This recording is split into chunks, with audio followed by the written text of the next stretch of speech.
गारपीटीनं शेती पिकाचं मोठं नुकसान तर एका शेतकऱ्याचा मृत्यू। हिंगोलीतील कळमनुरी तालुक्यातील मसोड, रामवाडी, चटळवाडी, कनकार, राजुरी गावात रात्री झालेल्या वादळी वाऱ्यासह अवकाळी पावसाबरोबर गारपिटीनं हजेरी लावली। यामध्ये शेतकऱ्यांच्या शेतातील टरबूज, पपई, आंबा, कोळी फळाबरोबर उन्हाळी ज्वारी, तीळ, मूग, हळद या पिकांबरोबर भाजीपाला, कांद्याचं मोठं नुकसान झालंय। या गारपिटीमुळे जनावरं जखमी देखील झाली आहेत तर पशुपक्ष्यांचे मृत्यू झालेत। त्याचबरोबर लाईटचे पोल देखील मोडून पडले। तर चट्टाळवाडी येथील शेतकरी देवराम बाभळे हे शेतात जनावरे बांधण्यासाठी जात असताना गारांचा मारा लागल्याने त्यांचा मृत्यू झालाय। मसोड शिवारात आंब्याचं मोठ्या प्रमाणात नुकसान झालंय। काढणीत आलेलं ज्वारी पीक जमीनदोस्त झालंय।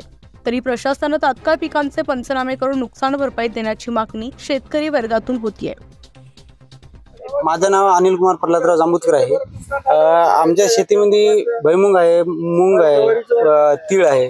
तर या गारपिटीमुळे काही राहिलेलं नाही। त्याच्यानंतर आंबे आहेत, केसरी आंबे आहेत, तिथून नाहीतर काही म्हणजे असं या गारपिटीमुळे काही शिल्लक वाचलं नाहीये। तरी आतापर्यंत पुन्हा शासनाचे तलाठी हो, कृषी सहाय्यक हो यांनी अद्याप भेट दिलेली नाही आणि आमचे कोणतेही पंचनामे वगैरे काही केलेले नाहीयेत।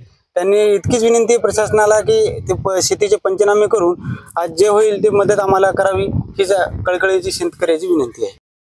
आंब्याचे नुकसान झालेले आहे। भुईमुग आणि मिरची, भाजीपाला आणि मेथी, मूग, तीळ हा नुकसान भरपूर झालेले आहे। प्रशासनानं मागणी म्हणजे प्रशासनानं भरपाई द्यावी, मदत म्हणून।